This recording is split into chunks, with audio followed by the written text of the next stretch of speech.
Was anyone in the Bible a scientist? Welcome to the Science Behind the Bible podcast, where we dive into the science behind the Bible to prove how science and the Bible go hand in hand.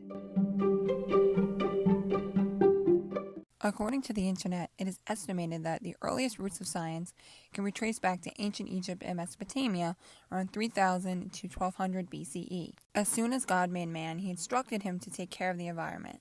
The Lord God took the man and put him in the Garden of Eden to work and take care of it. Genesis chapter 2, verse 15. This is exactly what many scientists do in their daily work. They work to take care of our environment by studying the biology and zoology of it. But was anyone in the Bible considered to be a scientist? While there isn't a direct verse that says that one was a scientist, there are mention of different scientific careers mentioned in the Bible, one of them being zookeepers. All kinds of animals, birds, reptiles, and sea creatures are being tamed and have been tamed by mankind. James chapter 3, verse 7. The word tamed here can be translated to trained, and this is something that all zookeepers do throughout their daily work. They train and take care of animals. One specific person in the Bible who you could say was kind of like a zookeeper was Noah. During this time of the flood, he was instructed by God to build an ark and take all the animals with him and take care of them until the flood waters receded. Take with you 7 pairs of every kind of clean animal, a male and its mate, and one of every kind of unclean animal, a male and its mate, and also 7 pairs of every kind of bird, male and female, to keep their various kinds alive throughout the earth. Genesis chapter 7, verses 2 through 3. He was instructed by God to keep these various types of animals alive, which is something that zookeepers do on a daily basis. Zookeepers take care of a variety of species of animals, from birds all the way to tigers. This is something that Noah had to do in order to save the earth's animals. Another type of scientists mentioned in the Bible were doctors.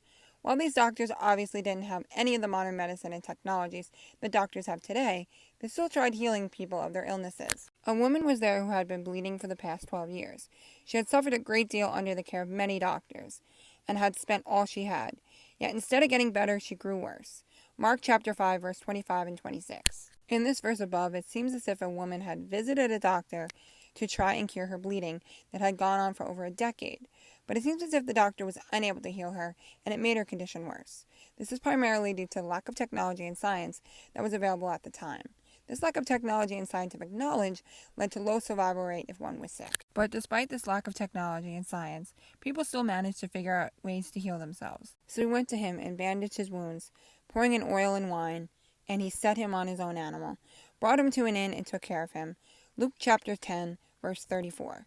In this verse, we see someone trying to heal one's wounds by pouring a mixture of oil and wine on it to help it heal, as well as putting a bandage on it. So although there is no specific mention of scientists in the Bible, you can see how different types of scientific careers were mentioned.